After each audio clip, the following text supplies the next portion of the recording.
নমস্কাৰ প্ৰিয় দৰ্শক, এই চেনেললৈ আপোনালোকক স্বাগতম জনাইছোঁ। আজি ছাত্ৰ ছাত্ৰীসকলৰ বাবে এটা অতি দৰকাৰী ভিডিঅ' লৈ আনিছোঁ যে ইংৰাজী বিষয়ত অনাৰ্ছ পঢ়িবলৈ যিসকল ছাত্ৰ ছাত্ৰী আগ্ৰহী বা ইতিমধ্যে তেওঁলোকে এই বিষয়টো লৈছে, তেওঁলোকে কি ধৰণে প্ৰস্তুতি চলাব, এই প্ৰসংগত অতি গুৰুত্বপূৰ্ণ 10টা দিশ মই স্পষ্ট কৰি দিব খুজিছোঁ এই ভিডিঅ'টোত। আশা কৰোঁ ছাত্ৰ ছাত্ৰীসকলে, অভিভাৱকসকলে, নতুবা শিক্ষক শিক্ষয়িত্ৰীসকলে এই সম্পৰ্কত উপলব্ধি কৰি তেওঁলোকে ছাত্ৰ ছাত্ৰীসকলক বিশেষভাৱে গাইড কৰিব পাৰিব। আহক এই গুৰুত্বপূৰ্ণ ভিডিঅ'টো আৰম্ভ কৰোঁ।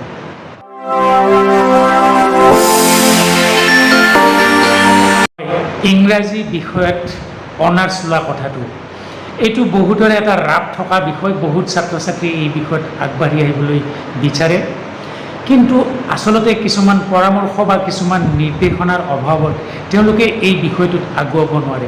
গতিকে এই 10টা বিষয় আপোনালোকক আগুৱাই দিবলৈ লৈছোঁ। প্ৰথম কথা হৈছে, যিসকল ছাত্ৰ ছাত্ৰীয়ে এই বিষয়ত অনাৰ্ছ ল'বলৈ আহে, তেওঁলোকে ইতিমধ্যে সমাজত থকা, বাহিৰত থকা কিছুমান মিছকনচেপশ্যন লৈ আহে।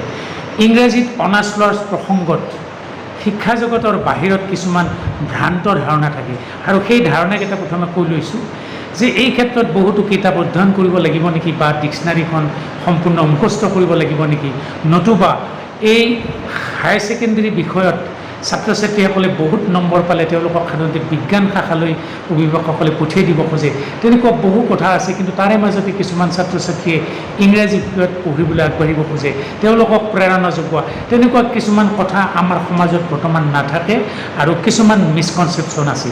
কিন্তু যিসকল ছাত্ৰ ছাত্ৰীয়ে সাধাৰণতে তেওঁলোকে এই বিষয়ত ৰাপ দেখুৱায়, তেওঁলোকক এই 10টা বিষয়ত যদি বুজি পাবলৈ সক্ষম হয়, নিশ্চয় তেওঁলোকে খুব কৃতকাৰ্যতাৰে আগবাঢ়িব পাৰিব।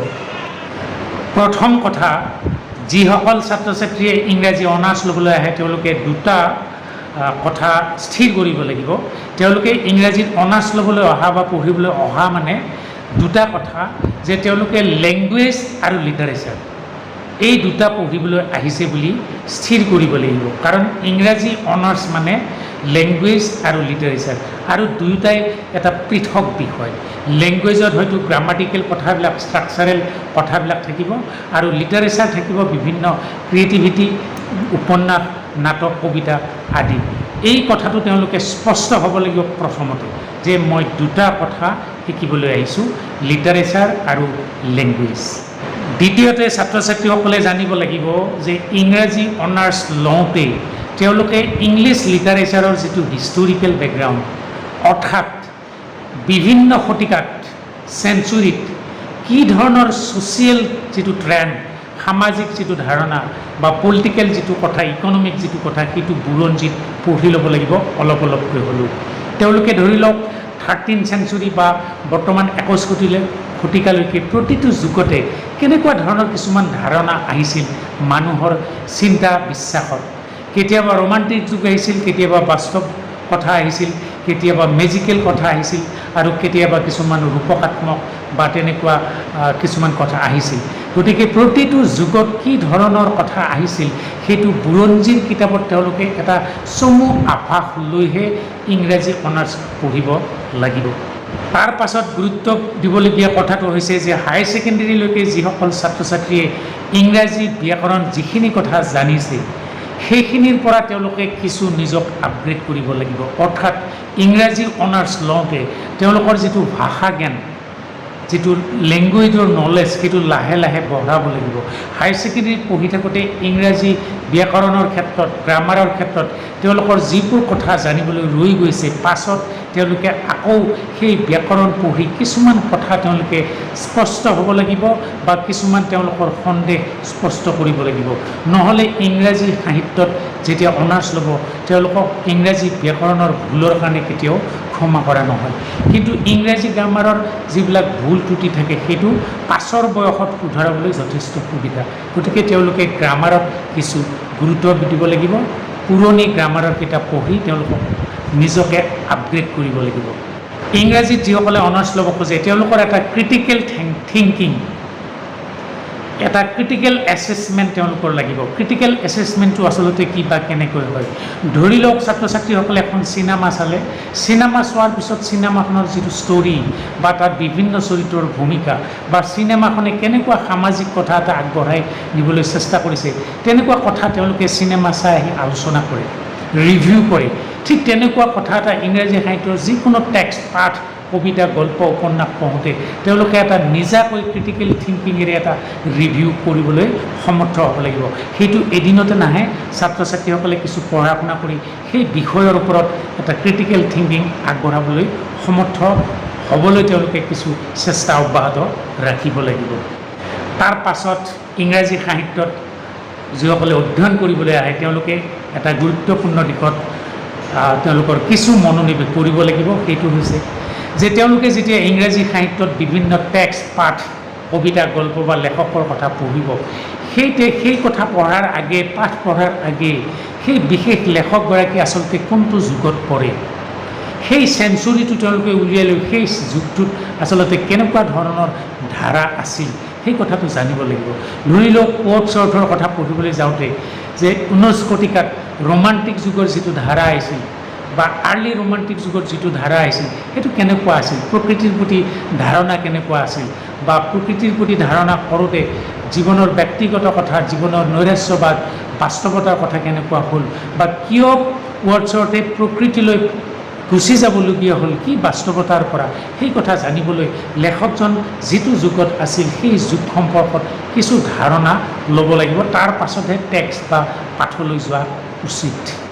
ছাত্ৰ ছাত্ৰীসকলে যেতিয়া টেক্সট বা বিভিন্ন বিষয় চিলেবাছৰ পঢ়িব, তেওঁলোকে সেই বিশেষ পৰ্চনটোৰ ক্ষেত্ৰত, পাঠটোৰ ক্ষেত্ৰত বিশ্বত কিছুমান সমালোচকে, ক্ৰিটিকে কেনেকুৱা ধৰণৰ মন্তব্য দিছে সেই মন্তব্যবোৰ পঢ়া উচিত। সেই মন্তব্যবোৰ যেতিয়া থৰলি পঢ়িব, বিতংভাৱে পঢ়িব, তেতিয়া তেওঁলোকৰ ধাৰণা হ'ব যে সেই সময়ত সেই লেখকজনৰ ক্ষেত্ৰত কেনেকুৱা কথা কিছুমান পোহৰলৈ আহিছে বা লেখকজনৰ কেনেকুৱা দৰ্শন জানিব পৰা গৈছে।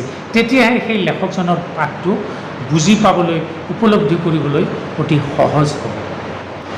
ইংৰাজীত অনাৰ্ছ লোৱা ল'ৰা ছোৱালীসকলে অকল পঢ়ি থাকিলেইতো নহ'ব, তেওঁলোকে আৰু এটা কথা ডেভেলপ কৰিব লাগিব। সেইটো হৈছে যিটো ৰাইটিং হেবিট। মানে হাই ছেকেণ্ডেৰীত থাকোঁতে বুলি নহয়, সাধাৰণতে আজিকালি ছাত্ৰ ছাত্ৰীসকলে লিখাৰ অভ্যাসটো কমি গৈছে। যিহেতু সকলো সমল হাততে পায়, তেওঁলোকে কেৱল পঢ়ে। গতিকে ইংৰাজীত যিসকল ছাত্ৰ ছাত্ৰীয়ে অনাৰ্ছ লয় তেওঁলোকে এটা ৰাইটিং প্ৰেক্টিছ কৰি থাকিব লাগিব। ধৰি লওক শেক্সপিয়াৰৰ ওপৰত, শেক্সপিয়াৰৰ নাটক এখন প্ৰসংগত তেওঁলোকে পঢ়িলে, কিন্তু তেওঁলোকে যি বুজিলে সেইটো ব্লেংক কাগজত লিখাৰ অভ্যাস কৰিব লাগিব। এইকাৰণে যে তেওঁলোকৰ মেমৰিটো কেনেকুৱা হ'ল সেইটো এটা পৰীক্ষা হ'ল, আৰু লগে লগে তেওঁলোকৰ যিটো ভাষা বা ব্যাকৰণৰ যিটো জ্ঞান, ষ্ট্ৰাকচাৰ, বাক্যৰ গাঁথনি, এইবোৰ ভাল হ'ব লাহে লাহে। কাৰণ তেওঁলোকৰ বয়স বাঢ়িছে, হাই ছেকেণ্ডেৰীৰ পিছত তেওঁলোকে হয়তো আৰু কিছু মেচুৰিটি কৈছে।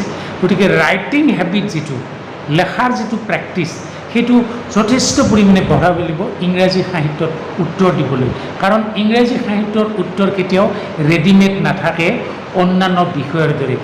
ক'ত আৰম্ভ কৰিব লাগিব, ক'ত শেষ কৰিব লাগিব, সেইটো তেওঁলোকৰ থিংকিং, তেওঁলোকৰ যিটো আণ্ডাৰষ্টেণ্ডিং বা তেওঁলোকে এটা বিষয়ৰ ওপৰত কেনেকৈ স্পষ্ট হৈছে সেইখিনি কথা জনাৰ পাছতহে তেওঁলোকে নিজে নিজে এটা বিষয়ৰ ওপৰত বা প্ৰশ্নৰ ওপৰত আৰম্ভ কৰিব আৰু তাক শেষ কৰিব লাগিব।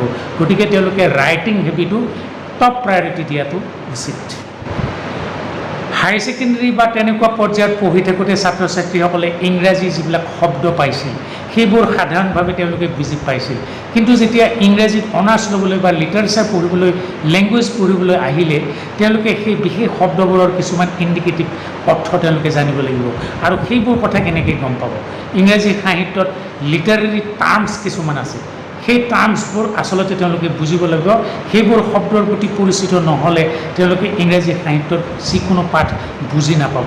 আৰু সেই টাৰ্মছবোৰ আচলতে কেনেকুৱা, ধৰি লওক যে লেখকে কিবা এটা কবিতা লিখোঁতে কিবা এটা বিষয়ৰ ক্ষেত্ৰত তুলনা দিছিল বা এটা ছবি এখন আঁকিছিল বা বিভিন্ন ধৰণে ব্যংগভাৱে কথা কৈছিল, এই কথাবোৰ আচলতে লিটাৰেৰী কিছুমান টাৰ্ম বা কিছুমান শব্দৰ ভিতৰত সোমাই থাকে আৰু সেই শব্দবোৰ জানিব তেওঁলোকে লাগিব।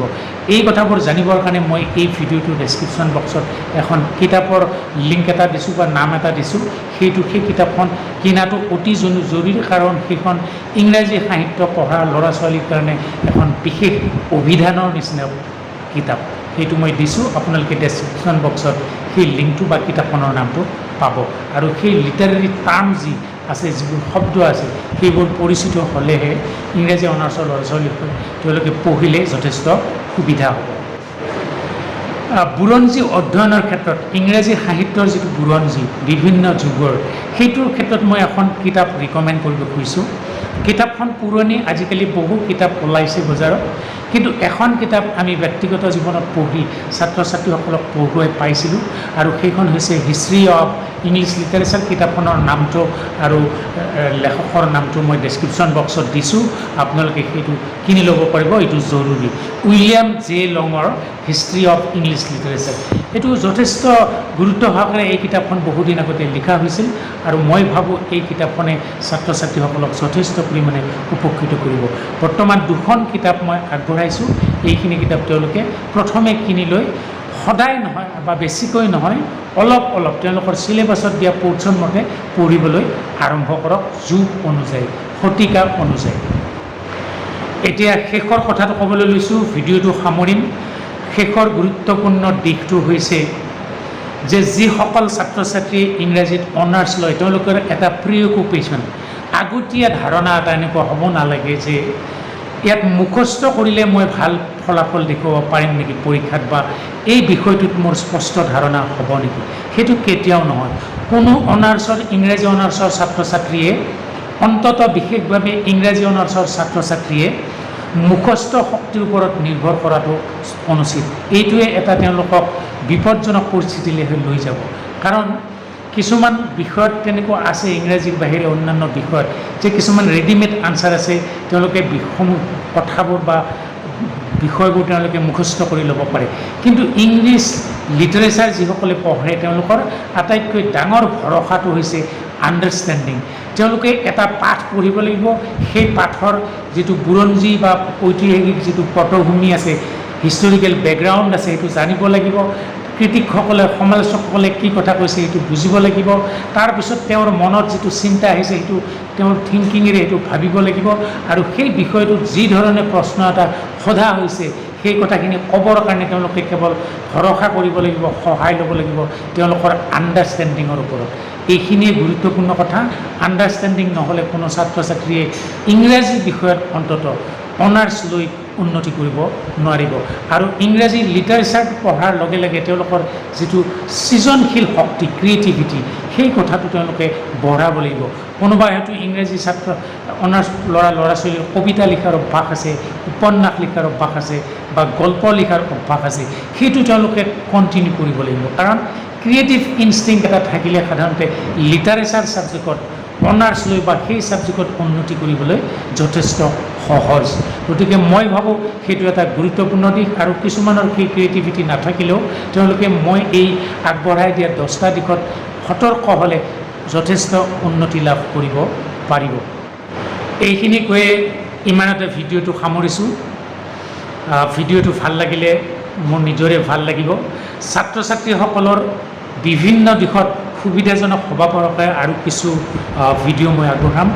আশা কৰোঁ ছাত্ৰ ছাত্ৰীসকলে কি ধৰণৰ লাভৱান হৈছে তেওঁলোকে মন্তব্য বক্সত ইয়াত কিছু মন্তব্য দিব পাৰিব। আৰু ইংৰাজীত অনাৰ্ছ লোৱাৰ প্ৰসংগত তেওঁলোকৰ কিছু ডাউট বা সন্দেহ থাকিলে তেওঁলোকে মন্তব্য বাকচত স্পষ্টভাৱে লিখিলে হয়তো মই আৰু কিছু ভিডিঅ' এই দিশত বনাই সহায় কৰিব পাৰিম। ইমানতে ভিডিঅ'টো সামৰিছোঁ। নমস্কাৰ, আটাইলৈ ধন্যবাদ।